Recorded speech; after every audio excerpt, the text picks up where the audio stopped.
तमाशा नहीं है दुनिया को दिखाने वाला।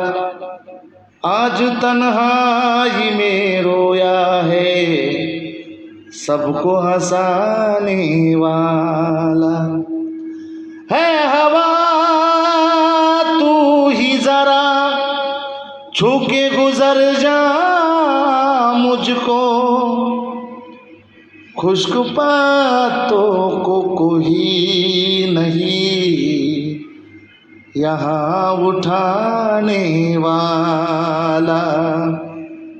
खुश्क बातों को नहीं कोई यहाँ उठाने वाला।